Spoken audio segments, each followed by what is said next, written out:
নমস্কার। তো আজকে অনেকদিন পরে একটা ভিডিও আপলোড করব, আর সেই ভিডিও হবে চার্জিং সেকশনের পরে। তো এমটিকে বেস ফোনের মধ্যে চার্জিং রিলেটেড ফল্ট আসে, তো সেই ফল্ট কীভাবে স্টেপ বাই স্টেপ সলভ করা যায়, তো এটা নিয়ে আজকে ডিটেলসে বলবো। তো আমার সামনে যেই মডেল ওপেন করা আছে, তো মডেল দেখার কোনো প্রয়োজন নাই, আমরা দেখবো হচ্ছে আইসি। আমরা কাজ করবো হচ্ছে আইসি বেসের উপরে। চার্জিং আইসি দেখবো যে কী নাম্বার আছে, সেই আইসি যে ক্যাটাগরি আছে তার উপরে কাজ করবো। তো এখান থেকে আমাদের সামনে যে আইসি আছে, আর এটা মডেল হচ্ছে রেডমি 9-এ। তো এই মডেলের মধ্যে যে চার্জিং আইসি ইউজ করা হয়েছে সেটা হচ্ছে SGM415111 আইসি। তো এই আইসির প্রত্যেকটা পিনের কী কাজ এবং কোন পিন কীভাবে কাজ করে, তো পুরো ডিটেলসে আজকে বলবো। আর এই ভিডিওটা 3টা পার্ট হবে, 1, 2, 3। তো পুরাটা এক্সপ্লেন করব, ব্যাটারি কানেক্টর থেকে চার্জিং আইসি, ডিপিডিএম, ফুল এক্সপ্লেন করব। তো এখান থেকে ফার্স্টে যা বলছে কানেক্টর, যেখানে কানেক্টর আছে বিটুবি কানেক্টর। আর এই বিটুবি কানেক্টর, এটা বিটুবি কানেক্টর প্লাস এলসিডি কানেক্টর, এটার মধ্যে একটাই আছে। তো এখান থেকে আমরা স্টার্টিং করব, কারণ যে কোনো ফোনের মধ্যে চার্জিং রিলেটেড ফল্ট আসে, যে কোনো ফোন। তো ফার্স্টে কাজ হচ্ছে আমাদের বিবাস থেকে স্টার্ট করা। বিবাস চার্জিং রিলেটেড ফল্ট আসলে বিবাস থেকে স্টার্টিং করতে হয়। তো এখান থেকে যে কানেক্টর আছে ZR3001, এটা এখান থেকে কপি করব। তো এই মডেলের মধ্যে যে লেআউট আছে, লেআউটটা কাজ করে না। তো এই জন্য এখান থেকে এখানে টাইপ করে হয়েছে বি বাস। ঠিক আছে, বিবাস টাইপ করবো শুধুমাত্র। বিবাস টাইপ করার পরে করবো এখানে নেক্সট, বা এখান থেকে যে আমাদের কানেক্টর আছে কানেক্টর টাইপ করতে পারি। তো বা এখান থেকে টাইপ করতে পারি হচ্ছে কানেক্টর যে কোড আছে, সে কোডটা হচ্ছে ZR3001। তো এখান থেকে ZR3001 টাইপ করে দেবো। এখান থেকে ZR3001 টাইপ করার পর এখানে করবো নেক্সট করার পর এটা হচ্ছে কানেক্টর। এখানে এই কানেক্টরের মধ্যে বিবাদ যে ভোল্টেজ আছে, মানে যেখান থেকে চার্জিং ভোল্টেজ আউটপুট হচ্ছে 64, 65, 66 পিন হচ্ছে বিবাস। মানে চার্জার কানেক্ট করার পরে র্যাবনের মাধ্যমে যে আমাদের বিটি বোর্ড মানে সাব বোর্ড আর মেন বোর্ড যে র্যাবনের মধ্যে কানেক্ট হয়, এটা সেই কানেক্টার, এটা বলা বিটুবি কানেক্টার। তো এই কানেক্টারের 64, 65 আর 66 যে পিন আছে, এই পিন হচ্ছে বিবাস ইন পিন। মানে এখান থেকে যখন চার্জার কানেক্ট করবো, চার্জার কানেক্ট করলে এই পিন থেকে 64, 65, 66 থেকে বিবাস যে ভোল্টেজ আছে, এই ভোল্টেজ আউট হবে। তো একবার এখান থেকে দেখি যে বিবাস ভোল্টেজ এখান থেকে আউটপুট হওয়ার পরে কোথায় যাচ্ছে। তো এখান থেকে এটা কপি করব, কপি করার পর করবো এখানে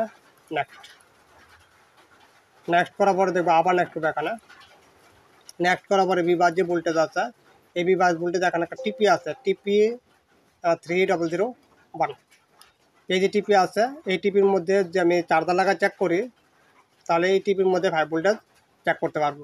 এটা এখান থেকে যদি কপি করি, কপি করার পরে যদি লেআউটে যাই, আবার এখান থেকে নেক্সট করি, তাহলে দেখা দেবে টিপি যে কোথায় আছে। তো এটা হচ্ছে বিবাসের টিপি, এই যেখানে লেখা আছে বিবাস।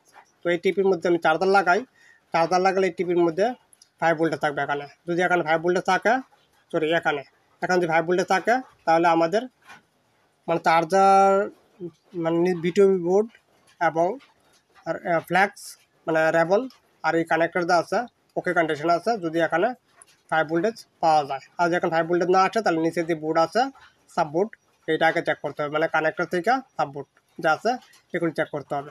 যখন 5 ভোল্টেজ থাকে, তাহলে সাব বোর্ড আর চেক করার কোনো প্রয়োজন নেই।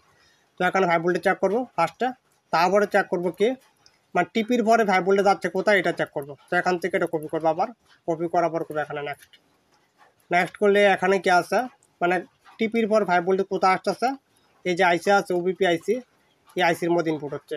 এই ওবিপি কোড হচ্ছে মানে লোকেশন কোড U1602। মানে এই ওবিপি যে আইসি আছে, এই আইসি বোর্ডের মধ্যে আছে কোথায়, এইটা যদি এখান থেকে কপি করি, কপি করার পরে লেআউটে যাই, এবার এখন যেটা নেক্সট করি, তাহলে দেখা দেবে ইউপি আইসি কোথায় লাগানো আছে। ঠিক আছে, তো এই ইউপির মধ্যে 5 ভোল্টেজ চেক করবো। কোথায় চেক করবো, B3C2 আর C3 বলের মধ্যে, মানে ইনপুট হচ্ছে এখানে। তো এই লাইনের সাথে দুইটা ক্যাপ লাগানো আছে এখানে, একটা হচ্ছে C1602 আর C1605। তো চাইলে যে কোনো একটা ক্যাপাসিটার ভোল্টেজ চেক করতে পারি। চেক করার নিয়ম হচ্ছে এখান থেকে একটু কপি করব, কপি করার পরে এখানে আসবো লেআউটে আসার পরে এখানে নেক্সট করে দেবো। এখানে নেক্সট করলে ক্যাপাসিটার লোকেশন দেখা দেবে যে কোথায় আছে, এবং সেখানে চেক করবো 5 ভোল্টেজ। আর এই ক্যাপাসিটার আমি ক্যাপাসিটার আমি চেক করবো। তো এই ক্যাপাসিটি যদি 5 ভোল্টেজ আসে, তাহলে আমার যে ওবিপি যে আইসি আছে তার যে ইনপুট ভোল্টেজ আছে এটা ওকে আছে। তো ইনপুট হচ্ছে B3C2 আর C3 তারপরে ইনপুট হওয়ার পরে এই আইসির A2 A3 B2 থেকে ভোল্টেজ আউটপুট হবে 5 ভোল্টেজ। কোথায় চেক করবো? এখানে দুইটা রেজিস্টার আছে, R1611 আর হচ্ছে R1612। এই দুইটা রেজিস্টার ভ্যালু হয়েছে 0 ohms রেজিস্টার এখানে। আর এই দুইটা ক্যাপাসিটার আছে এখানে, C1608 আর একটা C1607। তো চাইলে এই রেজিস্টারও চেক করতে পারি বা ক্যাপাসিটার চেক করতে পারি। রেজিস্টার চেক করলে হবে কি, রেজিস্টার দুটো পাশে চেক করতে হবে। আর ক্যাপাসিটার চেক করলে একবার চেক করলে হয়ে যাবে। মানে ক্যাপাসিটার ভোল্টেজ যদি আসে, এখানে ধরলাম আমি ক্যাপাসিটারে চেক করলাম, এই ক্যাপাসিটার ভোল্টেজ যদি আসে, তাহলে আমাদের এই রেজিস্টার যা আছে এই রেজিস্টার আর চেক করতে হবে না। রেজিস্টার কি আছে? ওকে কন্ডিশন আছে, রেজিস্টার ওকে আছে যে ক্যাপাসিটার ভোল্টেজ আসে। আর যে ক্যাপাসিটার ভোল্টেজ না আসে, তার রেজিস্টার দুটো পাশে চেক করবো ভোল্টেজ আসে কিনা। যদি দেখা যায় এক পাশে আসে আর এক পাশে নাই, তার রেজিস্টার থেকে ফল্ট আছে, রেজিস্টার চেঞ্জ করে দেবো। আর যদি দেখা যায় রেজিস্টার কোনো পাশে ভোল্টেজ নাই, তাহলে এই যে আইসি আছে এই আইসি ফল্ট আছে, এই আইসি চেঞ্জ করবো। তারপরে ইউপি থেকে আউটপুট হওয়ার পরে ভোল্টেজ, এই ভোল্টেজ যাচ্ছে কোথায় এইটা দেখবো। তো এটা দেখার জন্য কী করবো, আউটপুট লাইন থেকে ইউপি যে আউট আছে এই লাইন থেকে এখান থেকে কপি করবি পাঁচ লেখাটা। কপি করার পর নেক্সট করবো, যতক্ষণ পর্যন্ত চার্জিং এসে আসবে সামনে ততক্ষণ পর্যন্ত নেক্সট করবো। এখান থেকে করবো নেক্সট করলাম, আবার নেক্সট করবো। চার্জিং আইসি তো আসে নাই, এটা আমার সামনে ইউপি আইসি আছে, আবার নেক্সট করবো। এখানে নেক্সট করার পরে এটা হচ্ছে চার্জিং আইসি। তো এই আইসি নাম্বার হচ্ছে কত, SGM41511 আইসি। ওকে, তো এই আইসির মধ্যে এই আইসির ইনপুট বল হচ্ছে কত, 1 নাম্বার আর 24 নাম্বার বল হচ্ছে ইনপুট। মানে এই আইসির 1 নাম্বার 24 নাম্বার বলের মধ্যে চার্জারের যে ভোল্টেজ আছে 5 ভোল্টেজ, এই ভোল্টেজ এখানে ইনপুট হবে। তো এখানে একটা ক্যাপাসিটার আছে C301। তো চার্জিং যদি ফল্ট আসে, তাহলে ফার্স্টে কি চেক করবো, ইনপুট ভোল্টেজ চেক করবো 5 ভোল্টেজ এই আইসির মধ্যে ইনপুট হচ্ছে কিনা। কোথায় চেক করবো? এই ক্যাপাসিটারে, C301 ক্যাপাসিটারে। এটা এখান থেকে কপি করবো, কপি করার পরে যে আমাদের লেআউট আছে এখানে আসবো, এখানে আসার পরে ডাইরেক্টলি নেক্সট করে দেবো। এটা নেক্সট করে দেখা দেবে ক্যাপাসিটার কোথায় আছে, তো সেখানে চেক করবো। তারপরে যদি ইনপুট হয়ে যায় এই আইসির মধ্যে, তাহলে চার্জিং সেকশনের যে ফার্স্ট যে স্টেপ আছে 1 নাম্বার স্টেপ ওকে আছে, ফার্স্ট স্টেপ কি আছে ওকে। সেকেন্ড স্টেপ যে আছে, সেকেন্ড স্টেপ হচ্ছে আমাদের সেকেন্ড স্টেপ কি আছে, সেকেন্ড স্টেপ হচ্ছে এমআইডি ভোল্টেজ। যে এমআইডি ভোল্টেজ আছে এটা চেক করবো। তো এমআইডি যে ভোল্টেজ আছে, এমআইডি ভোল্টেজ হচ্ছে এটা PMID 23 নাম্বার বল। তো এখানে একটা ক্যাপাসিটার আছে C303 ক্যাপাসিটার, C303। তো এই ক্যাপাসিটারে চেক করবো হচ্ছে এমআইডি ভোল্টেজ। এখানে থাকবে কত ভোল্টেজ, 5 ভোল্টেজ। হট টেস্টিং করলে চার্জার লাগিয়ে এখানে 5 ভোল্টেজ হবে। 2 নাম্বার স্টেপ হচ্ছে এটা এমআইডি 303 ক্যাপাসিটার চেক করবো। এটা এখান থেকে কপি করবো, কপি করলে ওটা এবার এখানে আসা নেক্সট করে দেখা দেবে ক্যাপাসিটার কোথায় আছে। এটা চেক করবো হচ্ছে PMID ভোল্টেজ, মানে 5 ভোল্টেজ হবে এখানে। এটা হচ্ছে 2 নাম্বার স্টেপ। 3 নাম্বার স্টেপ কি, 3 নাম্বার স্টেপ হচ্ছে এখানে 22 নাম্বার যে পিন লেখা আছে এখানে 22 নাম্বার। এখানে কী লেখা আছে, BLDO বা রিজন লেখা আছে এখানে। তো যে কোনো এক লেখা থাকতে পারে, BLDO লেখা থাকতে পারে বা রিজন লেখা থাকতে পারে এখানে। তো এখানে পাবো হচ্ছে 5 ভোল্টেজ। এটা হচ্ছে 3 নাম্বার। চেক করবো হচ্ছে ক্যাপাসিটারে, C309 ক্যাপাসিটারে। তো এখানে 5 ভোল্টেজ আসবে। এটা হচ্ছে EIC-র 3 নাম্বার স্টেপ। এই রিজন ভোল্টেজ এখান থেকে আউটপুট হওয়ার পরে এখানে বাইরে আবার লেখা আছে কি রিজন, এবং এখানে লেখা আছে 3, মানে 3 নাম্বার পেজ এটা। তার মানে কি, এই যে ভোল্টেজ যে এখান থেকে আউটপুট হচ্ছে 22 নাম্বার পিন থেকে, এই ভোল্টেজ 3 নাম্বার পেজের মধ্যে আরও কোথাও ইনপুট হচ্ছে, এরকম বোঝাচ্ছে এখানে। তো দেখবো একবার এখান থেকে এই ভোল্টেজ 22 নাম্বার পিন থেকে আউটপুট হওয়ার পরে আর কোথাও ইনপুট হচ্ছে কিনা। তো একবার এখান থেকে রিজন যে লেখা আছে এটা এখান থেকে কপি করবো, কপি করার পরে করবো এখানে নেক্সট, এখানে পরিবর্তে নেক্সট করবো। এটা নেক্সট করলে এটা কোথায় যায় দেখি একবার। নেক্সট করলে এটা এখানে আসছে এখানে। তো রিজন ভোল্টেজ এখানে একটা সার্কিট বানানো আছে, ডিভাইডার সার্কিট। যারা ডিভাইডার সার্কিট জানেন বা ফর্মুলা জানা আছে তারা এখানে বলতে পারবেন যে এখানে যে 11 নম্বর পিনের মধ্যে ভোল্টেজ যাচ্ছে এটা কত ভোল্টেজ হবে এখানে। তো রিজনে 5 ভোল্টেজ হয়ে থাকে, রিজন ভোল্টেজ 5 ভোল্টেজ এখানে। তো 5 ভোল্টেজ হইলে এটা হচ্ছে ফর্মুলার মধ্যে এটা R1 হয়ে থাকে আর এটা R2 হয়ে থাকে। R1 এবং R2 বলে সেম হয়ে থাকে, তাহলে এখানে ইনপুটে যা আছে মানে সার্কিটে ডিভাইডার সার্কিটের ইনপুট যা হয়ে থাকে ঠিক তার অর্ধেক হয়ে থাকে, মানে 2.5 ভোল্টেজ হবে এখানে, 2.5। তো এখানে পাবো হচ্ছে 2.5 ভোল্টেজ, 2.5 এখানে। রিজন ভোল্টেজ 5 ভোল্টেজ, R1 এবং R2 ভ্যালু সেম হওয়ার কারণে ইনপুটে যা থাকে তার অর্ধেক হয়ে যাবে এখানে। তো এটা হচ্ছে আমরা সেকেন্ড মানে 4 নাম্বার স্টেপে এইটা চেক করবো রিজন সরি এই টিএস পিনের ভোল্টেজ। এটা হচ্ছে টিএস মানে হচ্ছে টেম্পারেচার সেন্সিং বা থার্মাল সেন্সিং।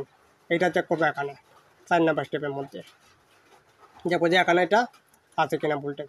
তারপরে যা আছে তারপরে কি চেক করবো, তারপর চেক করবো হচ্ছে 5 নাম্বার স্টেপ। 5 নাম্বার স্টেপ হচ্ছে 21 নাম্বার পিন, যেখানে লেখা আছে কি বিএসটি মানে বুট ক্যাপ। তো বুট ক্যাপ যা আছে বুট ক্যাপে এক সাইডে এই সাইডে এখানে এই যে পাশ আছে এই পাশে পাবো হচ্ছে 8 ভোল্টেজ, 8 ভোল্টেজ পাবো এই পাশে। আর অপোজিটে এখানে এখানে পাবো কি ব্যাটারি ভোল্টেজ। ব্যাটারি যেরকম ভোল্টেজ আছে 3.3 থেকে 4 ভোল্টেজ, এখানে পাবো 3.3 ভোল্টেজ টু 4 ভোল্টেজ এখানে এই পাশে। তো এই ভোল্টেজটাই কী হবে, আমাদের যে কয়েল আছে কয়েল দিয়ে এটা আউট হবে এটা এই ভোল্টেজ। তো এখানে 5 নাম্বার যে পিন আছে 5 নাম্বার পিনের মধ্যে 5 নাম্বার যে স্টেপ আছে 5 নাম্বার স্টেপের মধ্যে আমরা চেক করবো হচ্ছে বুট ক্যাপের ভোল্টেজ এক সাইডে 8 ভোল্টেজ আর অপোজিটে আমাদের 3.3 থেকে 4 ভোল্টেজ পর্যন্ত পাবো এখানে। আর এখানে 20 নাম্বার আর 19 নাম্বার যে পিন আছে এটা হচ্ছে সুইচিং পিন, এখন সুইচিং হচ্ছে। আর সুইচিং ভোল্টেজটি এই কয়েল যে আছে এখানে এই কয়েল দিয়ে আউটপুট হবে। আর কয়েল যে ভোল্টেজটা আউটপুট হবে সেই ভোল্টেজের নাম হবে কি বি সিস্টেম ভোল্টেজ। তো এমটিকে চিপসেটের মধ্যে বি সিস্টেম নামে হয়ে থাকে এটা বি সিস্টেম। আর যদি কোয়ালকম হইতো এটা তাহলে হইতে বিপিএইচ পাওয়ার, এটা বিপিএইচ পাওয়ার হইল তখন। তো ভি সিস্টেম যে ভোল্টেজ আছে এটা হচ্ছে কত number step, 6 number step. BPH power check করবো হচ্ছে 6 নাম্বার স্টেপের মধ্যে। ব্যাটারি ভোল্টেজ থাকবে এখানে, চার্জার লাগিয়ে প্রত্যেকটা ভোল্টেজ চেক করবো হচ্ছে চার্জার লাগিয়ে চেক করবো, ব্যাটারি লাগানোর প্রয়োজন না, শুধুমাত্র চার্জার। তো বি সিস্টেম যে ভোল্টেজ আছে এই ভোল্টেজটা এখান থেকে আউটপুট হওয়ার পরে আবার এই আইসির মধ্যে এখানে ইনপুট হবে 15 নাম্বার এবং 16 নাম্বার পিনের মধ্যে। এই যে আইসি আছে এই আইসির মধ্যে এখান থেকে এই আইসির মধ্যে আবার এখানে 16 নাম্বার আর 15 নাম্বার পিনের মধ্যে ইনপুট হবে এখানে। এখানে যখন ইনপুট হবে তারপরে 13 নাম্বার 14 নাম্বার পিন থেকে বি ব্যাট ভোল্টেজ মানে ব্যাটারি চার্জ করার জন্য যে ভোল্টেজ প্রয়োজন সেই ভোল্টেজ এখান থেকে আউট হবে এখান থেকে 13 নাম্বার আর 14 নাম্বার। তো এমটিকে বেস ফোনের মধ্যে ব্যাটারি কানেক্টেড ভোল্টেজ আসবে উইদাউট ব্যাটারি লাগানোর প্রয়োজন নাই, বা চার্জার লাগালেই ব্যাটারি কানেক্টেড ভোল্টেজ আসবে এখানে। তো ব্যাটারি যে ভোল্টেজ আছে এটা হচ্ছে কত নাম্বার স্টেপ, এটা যদি 6 নাম্বার স্টেপ হয়ে থাকে বিপিএইচ পাওয়ার, তো এটা হচ্ছে 7 নাম্বার স্টেপ, 7 নাম্বার বিব্যাট ভোল্টেজ ব্যাটারির জন্য ভোল্টেজ।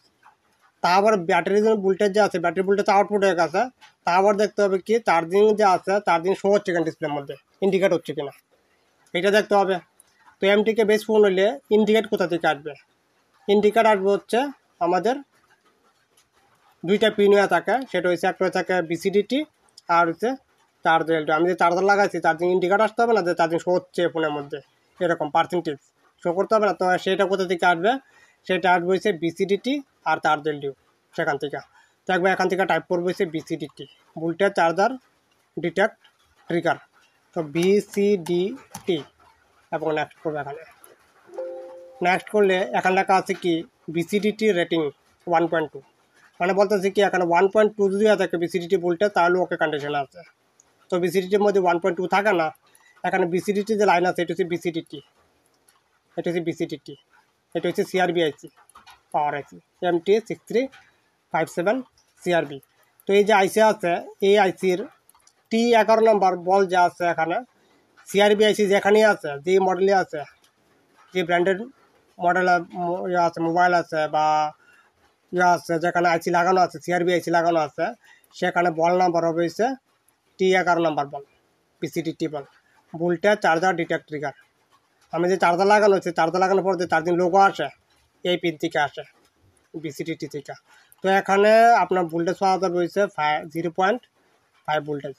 এখানে রেজিস্টার চেক করলে, এইটাতে চেক করি বা এইটাতে চেক করি, যে কোনো একটাতে, যে উপরটাতে চেক করি আমি, তাহলে এক পাশে 5 ভোল্টেজ পাবো, যেখানে বি বাস লেখা আছে এই পাশে 5 ভোল্টেজ, আর অপোজিটে এখানে চেক করলে 0.5 ভোল্টেজ।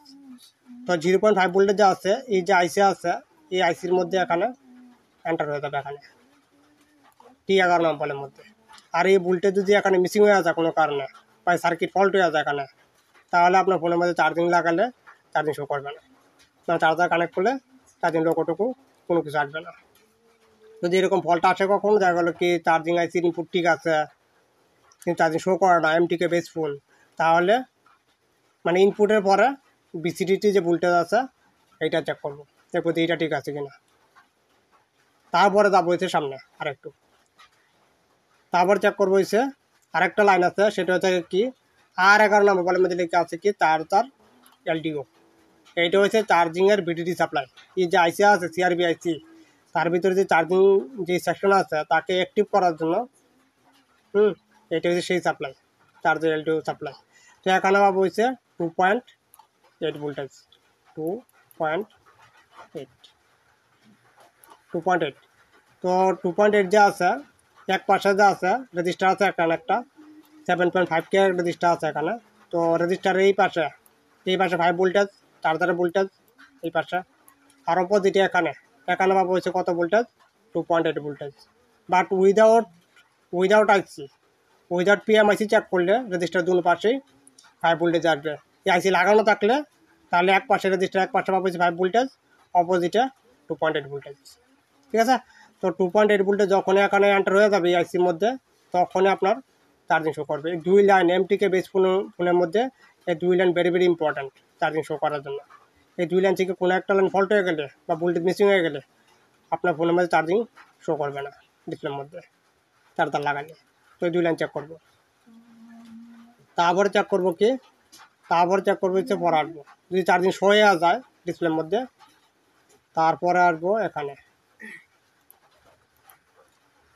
তারপরে এখানে আবার চার্জিং যে আইসি আছে U301, এখানে টাইপ করবো হচ্ছে U301,